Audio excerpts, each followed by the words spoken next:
बैठ जाओ भाई, बैठ जाओ। तरफ से, ग्राम वासियों की तरफ से, छत्तीस बिरादरी की तरफ से हार्दिक अभिवादन करता हूँ।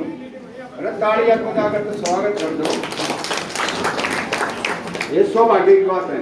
उनके साथ में आए हुए नवनिर्वाचित जिला के अध्यक्ष व फिर मंत्री जी को भी ये बता। आज ये चुनावी वातावरण है और सब लोगों को यही रहता है कि हम अध्यक्ष जी की बात को सुने। आपने काफी समय से इंतजार किया है। यहाँ इस विधानसभा के सभी वरिष्ठ नेता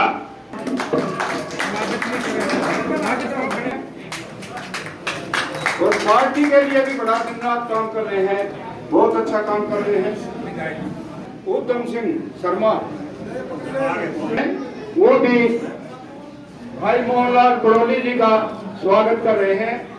जिला अध्यक्ष रहे हैं, उनका स्वागत करेंगे। बलेराम एक उद्यम सिंह जी ने, शर्मा जी ने स्वागत किया है।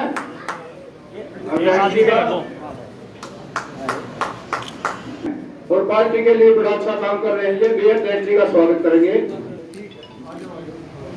नौजवान साथियों, माताओं बहनों, मेरे साथ पधारे हुए हमारी जिला परिषद की चेयरमैन बहन मीना नरवाल ने थोड़ा सा आशीर्वाद कर छोटा दे दिया हो तो इसको भी आज मैं लेकर हूँ, सही है ना। लेकिन हमने पूरी जिले की चंद्रवी इसको दे के रखी और विधानसभा लड़ने का भी इसको मौका दिया। हमारे बीच में डॉक्टर इलाहाबादी, ओम प्रकाश शर्मा, रविंद्र जागलान, अशोक खासा, इधर बहन सुमित्रा चौहान जी, भाई मनीष मलिक जी, देवेंद्र जांगड़ा जी, अनिल वाल्मीकि जी, गोविंद जी, विजेंद्र जी, वजीर नरवाड़ जी, भूपेंद्र मोर, अनिल कुल्लू, भेलचंद गहलोत जी और भाई और पार्टी आऊंगी वह करेंगे वादे और हम पे हैं इरादे। क्यों वादे करेंगे वो? उन पर राज को दिया। बताओ 2024 तक का तो भारत है। क्या कोई अभय चौटाला जी कोई ईंट यहाँ लगवा सकते हैं? और मारता ही काम दे दिया तो हमारी ईंट कट पड़ जाएंगी। 2020 में शुरू हो जाएगी। इसलिए सबसे बड़े मुद्दे की बात यही है, बाकी करेंगे वाणी सेवा और हम करेंगे जन सेवा। वह तो बात बता तो पार तारेंगे, भावुक बनाएंगे, अड़ोस पड़ोस की बात करेंगे, गांव गुहान की बात करेंगे। मैं आपको हमारा एक पुराना नेता बिहार का हुक्मदेव नारायण यादव, उसका एक भाषण मैंने सुना था, बड़ा बढ़िया बोलता है। भाई फलाना हमारा पड़ोसी है, अच्छा हलवा खवागा तो खावांगे, अरे एक हफ्ता पुरानी लापसी ले आए तो नहीं खावांगे। मान लो मोहनलाल मेरा यार है और कितना सप्पा बैठता हो तो मैंने क्या करना चाहिए? मोहनलाल 4 साल का सप्पा बैठे, काम काट ले, फिर मोरा मेरा मौका होगा, देख ले। बहुत बढ़िया है। उसका है भरोसा वो ये कहनी चाहिए बीजेपी का राज है, अपना विकास का काम करा लो, कभी मेरा पता हो तो सच्चा यार को यही कहेगा। और झूठा यार क्या करेगा? भावुक बना के और वोट ले जाएगा और फिर बढ़ोता विकास।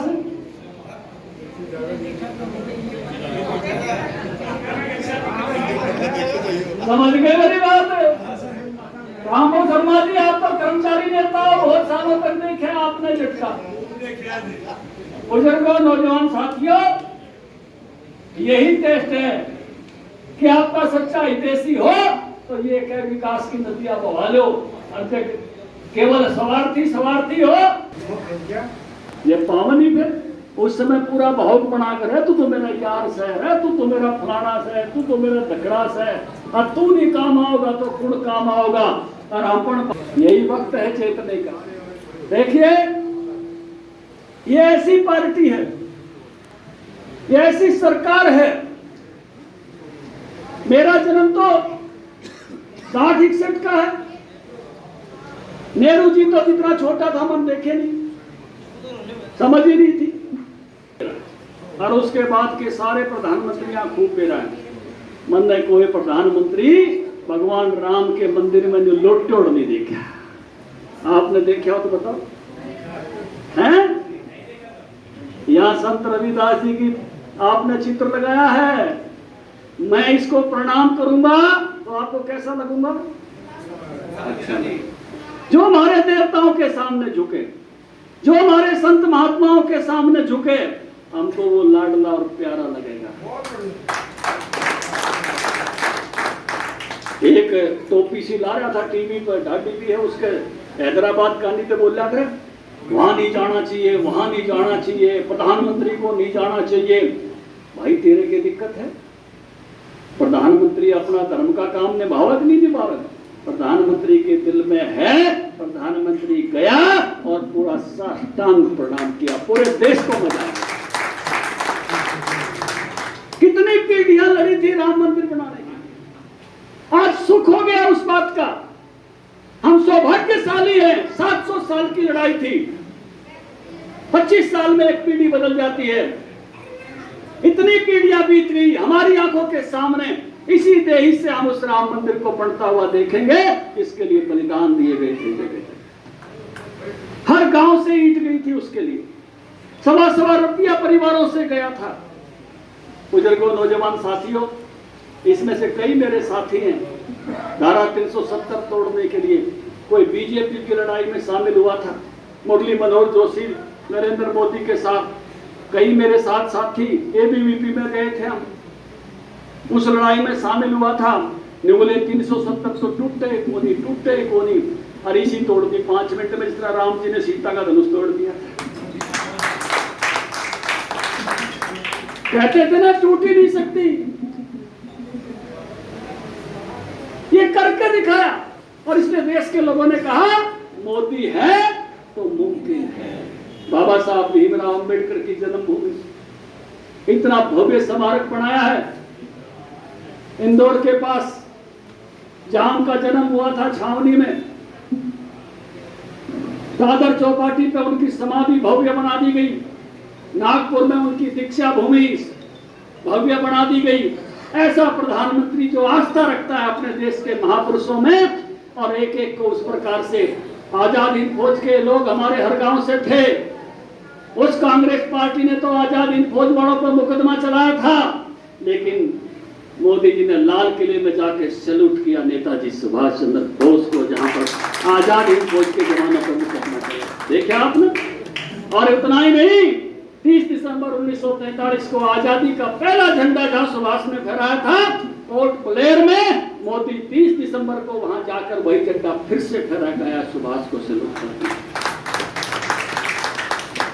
बुजुर्गों, नौजवान साथियों, देशभक्ति का जज्बा, जवानों को दिक्कत आ जाए तो बॉर्डर पे होता है। ऐसा प्रधानमंत्री हमको मिला है।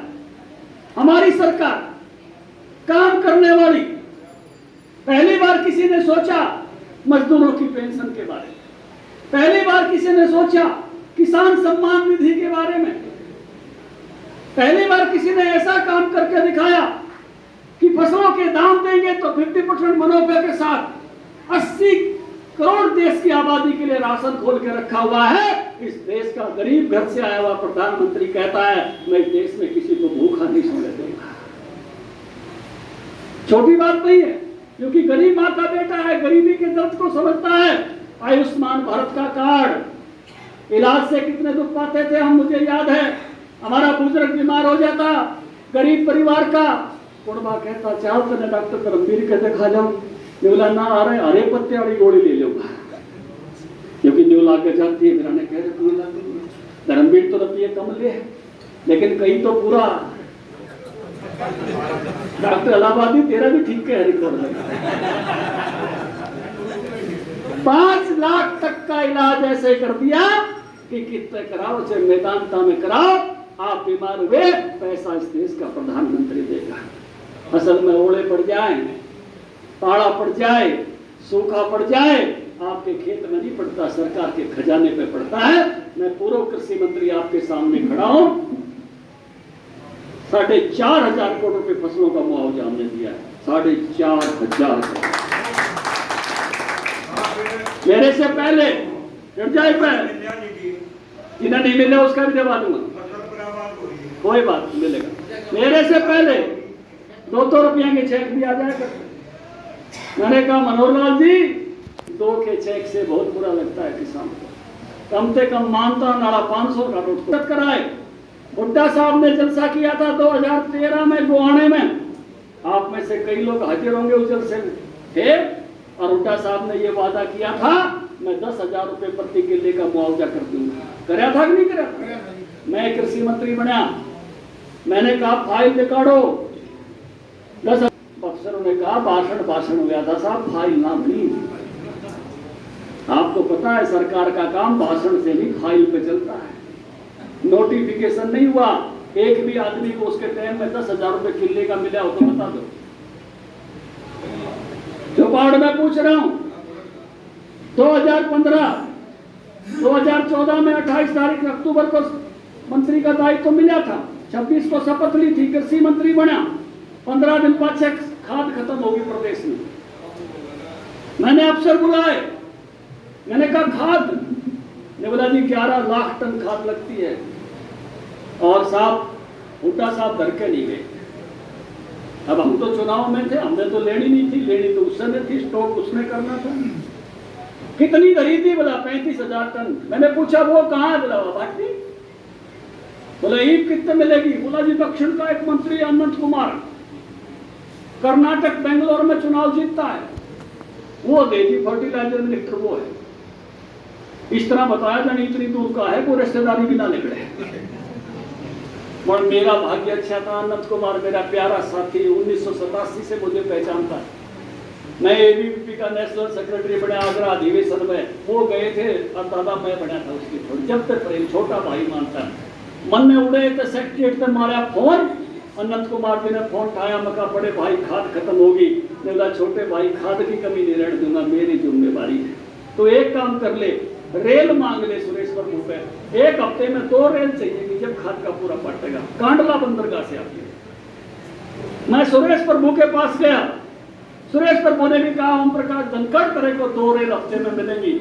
मैंने बहाल तोड़ के उस साल की खाद पूरी करी। उसके बाद थारे कदे कमी आई हो तो बता। 2 लाख टन का एक्स्ट्रा स्टॉक करा दिया। एक नेता ने बोला खाद की कमी देख के, बोला ईसा आया मोती और फसल आओगी पोती, नारा ला दिया। अखबार में भी छपा था, कहीं गई याद हो। इसी करनी हुई, फसल तो बहुत बढ़िया आई, लेकिन अप्रैल के महीने में ओले पड़ गए। पड़े कि नहीं पड़े? 2015 की फसल सारे हरियाणा में नुकसान हो गया। तड़के पहले गया मैं मुख्यमंत्री पे, मगर साहब सापत रात ओले पड़े हैं, बड़ा भारी नुकसान हो गया पूरे हरियाणा में। सीएम साहब बोले मंदिर पेरा है और भाई बड़ी दिक्कत की बात है, ओम प्रकाश 10 बजे दफ्तर में आ जा, बूढ़े बदला बन। अफसर भी बुला लिया। मैं उनके पास ऑफिस में चला गया, एक काला सा अफसर बैठे, ये कई सरकारी से आदमी पहचाने हैं जो सरकार में जा। मैं मुख्यमंत्री, मैं कहा मुख्यमंत्री जी क्यों करो, जो मुआवजा है 6,000 और इसने कर दो 12। मुख्यमंत्री बोला ओम प्रकाश 10 नहीं कर दिया, मैं 10 तो उल्टा का भाषण हो रहा है, नहीं पहला मेरे लग रहा है। वो अफसर उछल कर पड़ा साहब, ने बोला पंजाब में भी कौन, पंजाब में तो आज भी कौन, पता करना। ये कांग्रेसी भाषण तो करते हैं, 8,000 रुपये मुआवजा है उड़े। वो ने बोला राजस्थान में भी कोनी, यूपी में भी कोनी, माँ भाई चारों ओर तक घेर लिया जो तो ना होते। मगर साहब एक बार आप बाहर बैठो, मैंने सीएम साहब पे बतलाऊं क्यों, माँ सीएम साहब तो किसान का बेटा है, तेरे बापू को मैंने खेत में काम करते देखा है और मैं भी किसान का बेटा हूँ। फेरते कलम तेरे मेरे थ्यारे है, ये बादल तो इतने बड़े बड़े नेता हैं, बयान तो हवा बदलते हैं, हमारे तो ना बदलेगी। नए आए सीएम साहब ने भी कर दिए, 10 तक बुलाया, घंटी मार के आ जा, करते 12,000 लागू, 4,500 करोड़ का मुआवजा देके आपके बीच में खड़ा हूँ। किसी अड़ोस पड़ोस के स्टेट में बैठा हूँ। 1,095 करोड़ तो उस पहली फसल पर दिया। फिर अभय चौटाला उड़े वह आ गई, सफेद मक्खी आ गई, कपास का इलाका, सिरसा हिसार का। निबला जब तो बांट दिया विधानसभा में, धनखड़ी किससे बांटोगे? मां चिंता ना करें, सरकार के खजाने भरे पड़े हैं। 965 करोड़ रुपया हमने जो है सफेद मक्खी का मुआवजा दिया, 965। बुजुर्गों, नौजवान साथियों, 50% फसलों का मुनाफे के दाम हमने आवाज लगाई, हमारे साथियों ने रेल की पटरियां रोकी, धरने दिए, पद यात्राएं की। आज मैं खुशी से कह सकता हूं कि पहली बार मोदी जी की कलम से 50% मुनाफे के दाम शुरू हुए और इस सरकार ने खरीदने शुरू किए एक अनाज। बुजुर्गों, नौजवान साथियों, गेहूं धान तो पहले भी खरीदा जाता था, सरसों की खरीद, बाजरे की खरीद, और उससे भी आगे बढ़ते हुए सब्जी की फसलों के लिए भावांतर भरपाई, ये हमने करके दिखाया। गन्ने के दाम में पूरे देश में हरियाणा को सबसे टॉप क्लास रखा। काम किए हैं, कागज पेन से हिसाब लगा लेना, नारा लगाना तो बहुत आ जाएगा किसान बड़ा, लेकिन किसान के काम को हिसाब लगाओगे तो मोदी जैसा आदमी नहीं मिलेगा। गरीब का हिसाब लगाओगे तो मोदी जैसा आदमी नहीं मिलेगा। आपकी बीमारी की चिंता कर दी, आपकी बुढ़ापे की चिंता कर दी, इस कोरोना काल में आपकी चिंता करके रखी। ऐसा शख्स हमें तो उसके साथ आपको जोड़ने के लिए आया। ये मौका है अपने इलाके के विकास का। आज बीजेपी राज में है, आप काम बताओगे, ज्ञापन दोगे, हम तो शुरू कराएंगे, बाकी आओगे तो क्या करेंगे? केवल और केवल वाणी सेवा। हमारे एक जोशी जी थे, रमेश जोशी, या क्या करते बोले ये तो कुल वाणी सेवा करते हैं। इसलिए ये मौका इलाके के विकास का है। भारतीय जनता पार्टी को अपना आशीर्वाद दो, कमल खिलाओ। ये पार्टी सबकी ये पार्टी। इस पार्टी में रतनलाल कटारिया केंद्रीय मंत्री, अपने हरिजन परिवार में जन्म पैदा हुआ। इसमें कृष्ण पाल केंद्रीय मंत्री, इसमें जो है संजीव बाल्याण केंद्रीय मंत्री, इसमें जो है राव इंद्रजीत केंद्रीय मंत्री, आपके बीच में से साधारण किसान के परिवार से आया हुआ ओम प्रकाश धनखड़ प्रदेश अध्यक्ष। इस पार्टी में कोई भी साधारण से असाधारण कर सकता है, बाकी पार्टियों में नहीं होता। राज्यसभा आवे तो भी मेरे बेटे दे दो, लोकसभा आवे तो भी मेरे बेटे दे दो। ये पारिवारिक पार्टी नहीं है, ये जनता, भारतीय जनता की पार्टी, यहां सबके साझे की पार्टी है। यहां आपको सारे दर्शन हो जाएंगे, सारा नमूना दिख जाएगा, आप एक बार निगाह मार कर देख लो। बाकी लोग ऐसे पार्टी नहीं चलाते जैसे भारतीय जनता पार्टी चलती है। यहां कल परसों में अध्यक्ष बनाए हैं, आपने 36 बिरादरी दिखाई दी होगी, फोटो वाली थी, सारे पगड़ी वाले भी दिखे होंगे, दूसरे भी दिखे होंगे, तीसरे भी दिखे होंगे, पूरा का पूरा नजारा। बीसी भी मिला होगा, एससी भी मिला होगा, यादव भी मिला होगा, सैनी भी मिला होगा, जाट भी मिला होगा। ऐसा कमल खिलता है बीजेपी का जो संपूर्ण समाज को साथ लेके चलता है। अरे कांग्रेस वाला ने पूछ लो, शैलजा ने पूछ लो, बेबे अध्यक्ष तो बनाओगी, जिला अध्यक्ष लिस्ट पा जाए तो पहले अशोक तंवर की चालन दियो तो वह बता दो, लट्ठा तक उठ गया दिल्ली में। गलत तो नहीं कह रहा। ये पार्टी मिलकर चलती है, अनुशासन में चलती है, संगठन में चलती है, मोदी के नेतृत्व में चलती है। ये पार्टी किसी प्रकार की ऐसी कुंठाओं का शिकार नहीं है जहां आपस में ही है। वो एक कहानी बताते हैं ना, एक परिवार था, गरीबी आ गई, कहीं चल गया, भाई बाहर चले जाते थे, कहीं कमाए खाएंगे, एक पेड़ के नीचे बैठ के रोटी पानी बनाने लगे। तो पेड़ पे एक भूत रहता था, वो शाना आदमी था, वो सोची इसने कि मतलब तकलीफ देगा तो क्या मिलेगा। बोला हम तो ही बड़े डेरा डालेंगे, अड़े रहेंगे। बोला ये तो मेरा घर है। बोला हमारा तो गरीबी आ गई, हमारे को रहा नहीं। बोला मिटा दे। बोला अपने जगह खजाना है, ले जाओ और अपने चले जाओ। और वो लेके मार आगे, घर के बुजुर्ग ने कहा किसी को बताइयो ना, थोड़ा घर बचे सब का थोड़ी है। घर में एक छोटी बहू थी, उसने पड़ोसियां था बता दी। उन्हें भी अपनी गाड़ी जोड़ के कुंड समेट उठे, उससे पेट के नीचे वो एहसान सुनू। भूत नीचे आया, हाथ जोड़े,